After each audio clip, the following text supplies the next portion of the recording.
तो जैसा कि लास्ट एपिसोड के अंदर हमने देखा था, जी चैन जो होता है वो मन में सोचता है कि चलो मैं किसी ऐसे पर्सन के साथ में फाइट कर पाऊंगा जो कि सेम मेरे ही लेवल पर है, इससे मैं अपनी जो रियल स्ट्रेंथ है उसके बारे में भी और अच्छे से पता कर पाऊंगा। और जी चैन के इतना सोचते के साथ ही यू यान जो होती है वो जी चैन से बोलती है कि मेरी बॉडी टेम्परिंग जो है वो सेकंड राउंड पर जो है वो पहुंच चुकी है, तो इसीलिए मैं केवल अपनी 20% ही पावर का इस्तेमाल जो है वो करूंगी ताकि ये फेयर फाइट हो सके। और अब इतना बोलकर यू यान जो होती है वो जी चैन से बोलती है कि तो जी चैन क्या तुम फाइट करने के लिए तैयार हो। जो सुनते के साथ ही जी चैन जो होता है वो भी हाँ बोल देता है। जो सुनते के साथ ही यू यान जो होती है वो जी चैन से बोलती है कि ठीक है, अगर ऐसी बात है तो पहले मेरे ऊपर तुम अटैक करो, क्योंकि मैं देखना चाहती हूँ कि आखिर तुम कितने पावरफुल हो। अपनी फुल पावर से मेरे ऊपर अटैक जो है वो करना। और यू यान की इस बात को सुनते के साथ ही जी चैन जो होता है वो भी ओके बोलकर यू यान की तरफ आने लगता है। और वो यू यान के पास में आते के साथ ही सीधे उसके पेट में खिंचाकर एक लात मारता है, जो देखकर यू यान हैरान होते हुए अपने मन में सोचती है कि इसकी स्ट्रेंथ तो सच में बहुत ज़्यादा है। इसने केवल अभी अपनी बॉडी टेम्परिंग का जो पहला राउंड है वही कंप्लीट जो है वो किया है, लेकिन इसकी स्ट्रेंथ इतनी हो चुकी है कि ये मुझे इंजर्ड करने में कामयाब हो गया, जबकि मेरा जो सेकंड राउंड है वो कंप्लीट हो चुका है। इस चीज़ को देखने के बाद में ये कहना गलत नहीं होगा कि अगर ये इसी रेट से पावरफुल बनता जाता है तो ये जल्दी ही मुझे भी सरपास जो है वो कर देगा। नहीं, ऐसा नहीं है, मैं इस बार इसे काफ़ी ज़्यादा हल्के में जो है वो ले लिया था, जिसका इसने इस चीज़ का एडवांटेज जो है वो उठा लिया। मैं अभी भी इससे पावरफुल हूँ, तो इसीलिए मुझे इसे दिखाना होगा कि यहाँ पर असली पावर जो है वो कैसी होती है, और मुझे थोड़ा सख्त भी रहना होगा। और अब इतना सोचते के साथ ही यू यान जो होती है वो जू जिंग से बोलती है कि जू जिंग, तुम्हारी जो ये किक थी मैं इससे काफ़ी ज़्यादा डिसअपॉइंट जो है वो हुई हूँ। जिस टाइम पर तुम अपने एनिमी के ऊपर अटैक करो तो तुम्हें अच्छे से एम करके अटैक जो है वो करना चाहिए, ताकि तुम पहले ही अटैक में अपने एनिमी को इंजर्ड कर सको। इस तरीके से अगर देखा जाए तो तुम्हें जो मेरे विटल पॉइंट है उनके ऊपर अटैक जो है वो करना चाहिए था, लेकिन चलो चूंकि ये बस एक नॉर्मल फाइट थी तो इसीलिए अगर तुम कभी लाइफ एंड डेथ फाइट करो तो तुम्हें इस चीज़ का ध्यान रखना होगा। और यू यान की इस बात को सुनने के बाद में जी चैन जो होता है वो काफ़ी फनी सा फेस जो है वो बना लेता है, और फनी सा फेस बनाते हुए उससे बोलता है कि ठीक है मैं समझ गया। जो सुनते के साथ ही अब यू यान जो होती है वो सीधे जी चैन जो होता है उसके ऊपर अटैक करने के लिए आने लगती है, और अटैक करते हुए बोलती है कि ठीक है तो अब रियल फाइट को स्टार्ट करते हैं। मैं उम्मीद करती हूँ कि तुम कम से कम 5 मिनट तो मेरे सामने ठीक ही पाओगे। जो सुनते के साथ ही जी चैन जो होता है वो भी यू यान की तरफ बढ़ने लगता है, और यू यान की तरफ बढ़ते हुए बोलता है कि ठीक है सिस्टर प्लीज़ मुझे ज़्यादा जोर से जो है वो मत मारना। और अब इतना बोलते के साथ ही हम देखते हैं कि उन दोनों के बीच में काफ़ी खतरनाक फाइट जो है वो शुरू हो जाती है। और हम देखते हैं कि यू यान जो होती है वो परेशान होते हुए अपने मन में सोचती है कि इस फाइट के अंदर मैं अपना बेस्ट दे रही हूँ, लेकिन उसके बाद भी आखिर मैं इस बच्चे का यहाँ पर सामना जो है वो क्यों नहीं कर पा रही हूँ। ऐसा लग रहा है कि जैसे कि मैं इस फाइट को हारने वाली हूँ। और इतना सोचकर यू यान जो होती है वो जी चैन के ऊपर अटैक करती है, जो देखकर जी चैन जो होता है वो मन में सोचता है कि चलो अब टाइम आ चुका है हारने का, प्रिटेंड करने का। और इतना सोचते ही जू चैन जो होता है वो सीधे उस पंच को अपने ऊपर लेकर पीछे की तरफ गिर जाता है। और अब जो यू यान होती है वो जी चैन को उठाने लगती है, और जी चैन को उठाते हुए बोलती है कि सच में जी चैन तुम तो इनक्रेडिबल हो, मुझे यकीन है कि तुम्हारा फ्यूचर जो है वो बहुत ही ज़्यादा ब्राइट जो है वो होने वाला है। देखा जाए तो इस फाइट के अंदर मैंने अपनी 90% स्ट्रेंथ का इस्तेमाल जो है वो किया था, लेकिन उसके बाद भी बहुत ही मुश्किल से मैं तुमसे जीत पाई हूँ। और तुम्हारी पावरफुल बनने का जो रेट है इसे देख कर ये कहा जा सकता है कि अगले साल तक मैं तुम्हारा सामना जो है वो नहीं कर पाऊंगी।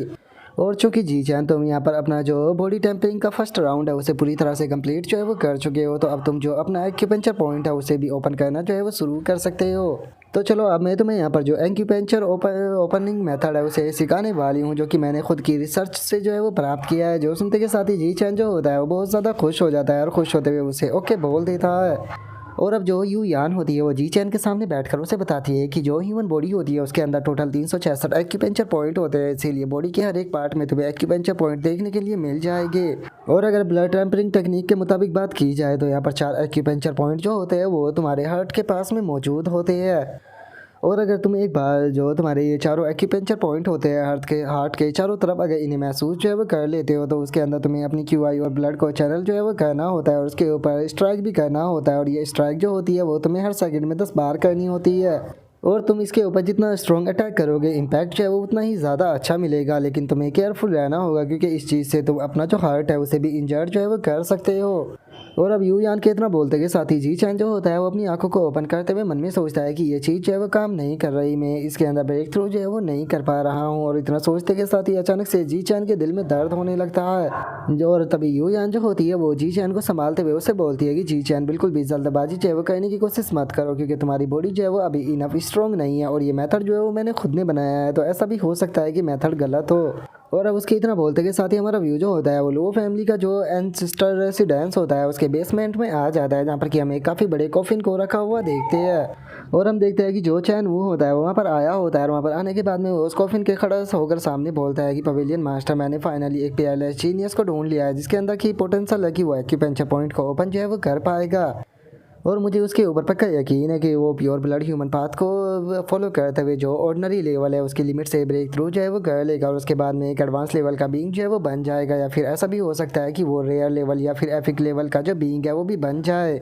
और अगर ऐसा हो जाता है तो उसके बाद में आपको यहाँ पर जो क्यूआई और ब्लड की सप्लाई की ज़रूरत है उसकी बिल्कुल भी चिंता जो है वो नहीं रहेगी। और उसके बाद में ऐसा भी हो सकता है कि आपको इस छोटे से कॉफिन के अंदर रहना ना पड़े। और आपकी अगर पावरफुल प्रोटेक्शन जो है उस बच्चे को मिल जाती है तो उसके बाद में जो वो जीनियस है वो हमारा तियानरैन पवेलियन जो है उसे आगे बढ़ाएगा, और यहाँ पर जो ह्यूमैनिटी है उसके लिए एक नया पाथ जो है वो ओपन करेगा। और उसके इतना बोलते ही हम देखते हैं कि कॉफिन के अंदर से कोई भी आवाज़ जो है वो नहीं आती, जो देख कर चैन वो जो होता है वो मन में सोचता है कि आखिर पवेलियन मास्टर जो है वो कोई भी रिस्पॉन्स जो है वो क्यों नहीं दे रहे। और उसके इतना बोलते के साथ ही अचानक से हम देखते हैं कि कॉफिन के अंदर से कोई ऊह की आवाज़ सी आती है, जो देखने के बाद में जो चैन वो होता है वो अपने मन में सोचता है कि मैं इतने लंबे टाइम से बोल रहा हूँ लेकिन उन्होंने केवल एक ही शब्द बोला, क्या ऐसा हो सकता है कि उनके पास में अब इतनी भी एनर्जी नहीं बची कि वे बोल पाए। और अब इतना बोलते के साथ ही चैन वो जो होता है वो वहाँ से जाने लगता है, और वहाँ से जाते हुए अपने मन में सोचता है कि पवेलियन मास्टर जो है वो दिन प्रतिदिन और भी ज़्यादा कमज़ोर जो है वो होती जा रही है, और अब ज़्यादा टाइम जो है वो नहीं बच गया है। जी चैन, अब बस ये तुम्हारे ऊपर है, तुम्हें जल्दी से एडवांस लेकर पावरफुल बीइंग जो है वो बनना होगा था इससे पहले कि जो पवेलियन मास्टर है वो मर जाए।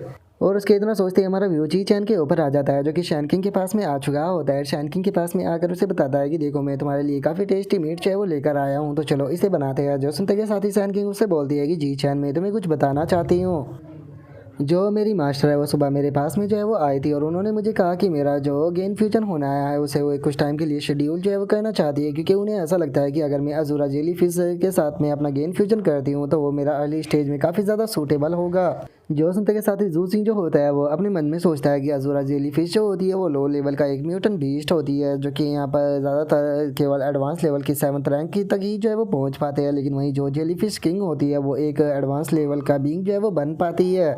और केवल इतना ही नहीं, जेली फिश किंग के यहाँ पर जीन्स से जो मेंटल पावर होती है वो भी बहुत ज़्यादा इंक्रीज जो है वो हो जाती है, जिसके कारण तुम सेम लेवल पर भी होने के बाद में भी अपने अपोनेंट से ज़्यादा पावरफुल होते हो। और अगर यहाँ पर जो जेली फिश किंग है उसकी मेंटल पावर की बात की जाए तो वे अपनी मेंटल पावर से जो शी वाटर होता है उसके अंदर आसानी से जो चीज़ें होती है उसे अपनी तरफ अट्रैक्ट जो है वो कर पाते हैं।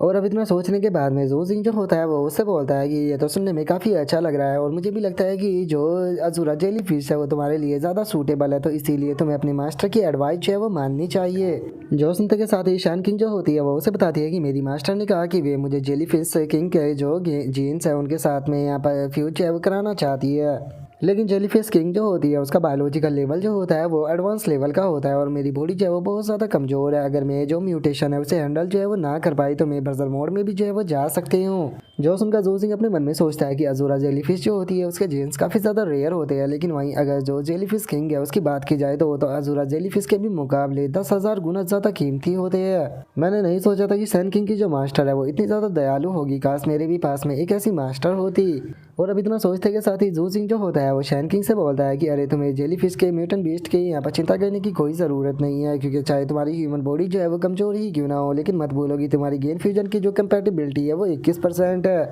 तो इसीलिए यहाँ पर तुम जितने एडवांस लेवल के म्यूटेंट बीस्ट को एब्जॉर्ब जो है वो करती हो उससे तुम्हें उतना ही ज़्यादा बेनिफिट जो है वो मिलेगा, और हो सकता है कि इससे तुम्हें कुछ हिडन पावर भी जो है वो मिल जाए। जो सुनकर शैन किंग जो होती है वो बोलती है कि मुझे बस इसी चीज़ का डर है कि इसके अंदर किसी प्रकार का साइड इफेक्ट ना हो। जो सुनते के साथ ही जी चैन जो होता है वो शैन किंग से बोलता है कि देखो ये बात सच है कि तुम बच्चे पैदा करने की अपनी जो कैपेबिलिटी है उसे खो दोगी, लेकिन मत भूलोगी तुमने अपने जो एग है उन्हें पहले से ही फ्रोजन जो है वो करा लिया है, तो फ्यूचर में अगर तुम्हें बच्चे की ज़रूरत हो तो तुम आसानी से उसका इस्तेमाल कर बच्चे पैदा कर सकती हो। और वहीं अगर जो तुम्हारा अपेरेंस है उसकी बात की जाए तो ये बात सच होती है कि जो गेन फ्यूजन होता है उसे अपनाने के बाद में बॉडी का जो अपेरेंस होता है वो काफ़ी ज़्यादा चेंज हो जाता है, लेकिन मत बोलो कि उससे यहाँ पर जो बॉडी होती है वो कभी कभी और भी ज़्यादा शानदार हो जाती है। और तुमने काफ़ी सारे ऐसे लोगों को अपनी आंखों से भी देखा होगा जो कि गेन फ्यूजन के बाद में और भी ज़्यादा खूबसूरत हो जाते हैं, जैसे कि तुम कैट एयर वाली गर्ल की बात कर सकती हो या फिर फॉक्स टेल वाली गर्ल की भी बात कर सकती हो, जो कि बहुत ज़्यादा पॉपुलर है। और अब जी चैन की इस बात को सुनने के बाद में जो शैन किंग होती है वो जी चैन से बोलती है कि तुम्हारे मेंशन करने के कारण अब जो चीज़ें है वो मुझे समझ में जो है वो आने लगी है। और इतना बोलने के बाद में शैन किंग जो होती है वो अपने मन में सोचती है कि ये बात सच है कि यहाँ पर जो कि इन्फ्यूजन होता है उसके साथ में खूबसूरती भी बढ़ जाती है, जैसे कि मेरी मास्टर की। अब मैं सोच रही हूँ कि जिस टाइम पर मैं जेलीफिश किंग के साथ में फ्यूजन करूँगी तो मैं क्या और भी ज़्यादा खूबसूरत बन जाऊँगी। और अब इतना बोल गया शैन किंग जो होती है वो जी चैन को जेलीफिश किंग का जो फोटो होता है वो दिखाने लगती है और उसे दिखाते हुए बोलती है कि जी चैन बताओ ना क्या ये खूबसूरत है। और अब शैन किंग की इस बात को सुनते के साथ ही जी चैन जो होता है वो उसके पास में आते हुए उसे बोलता है कि हाँ ये खूबसूरत है, लेकिन सच बताओ तो ये तुमसे ज़्यादा खूबसूरत तो नहीं है। और इतना बोलते के साथ ही शैन किंग जी चैन से बोलती है कि आजकल तुम काफ़ी ज़्यादा मीठी बातें करने लगे हो, लेकिन चलो तुम इस वीडियो को देखो जो कि मेरी मास्टर ने बनाई थी जिस टाइम पर वे समुद्र के अंदर 10,000 मीटर अंदर जो है वो गई थी। और इन्होंने अपनी बॉडी के ऊपर किसी भी प्रकार के जो इक्विपमेंट थे वो भी नहीं पहने हुए थे। इसी से ये पता चलता है कि इनकी बॉडी जो है वो सच में कितनी ज़्यादा स्ट्रॉन्ग है। जो सुनते के साथ ही जी चैन जो होता है वो बोलता है कि तुम्हारी मास्टर जो है वो कम से कम रेयर लेवल पर होनी चाहिए। जो सुनकर शैन किंग जो होती है वो भी बोलती है कि काश मैं भी रेयर लेवल पर जो है वो पहुंच पाऊँ। जो सुनते के साथ ही जी चैन जो होता है वो उससे बोलता है कि बिल्कुल ऐसा तुम कर सकती हो, मत भूलो कि तुम्हारी गेम फ्यूजन की कंपैटिबिलिटी 21% है, तुम तो यहाँ पर एपिक लेवल तक भी जा सकती हो।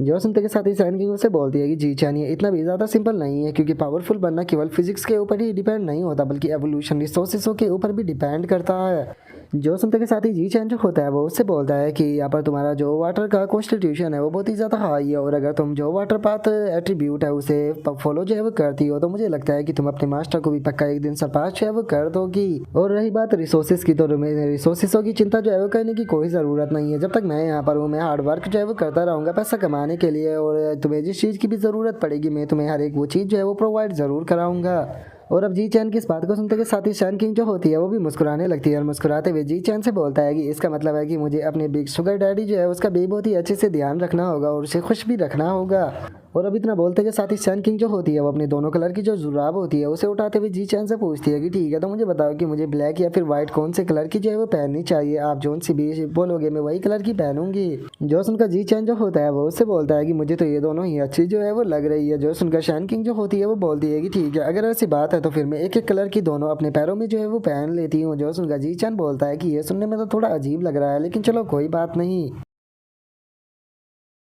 और अब जी चैन के इतना बोलते के साथ ही जो हमारा आज का एपिसोड है वो यहीं पर ही कंप्लीट जो है वो हो जाता है। तो नेक्स्ट एपिसोड के अंदर देखिए कि आगे क्या होता है। अगर आप लोगों को वीडियो अच्छी लगी हो तो लाइक करना, चैनल को सब्सक्राइब करना। मैं मिलता हूँ नेक्स्ट एपिसोड के अंदर, तब तक के लिए बाय बाय गाइज।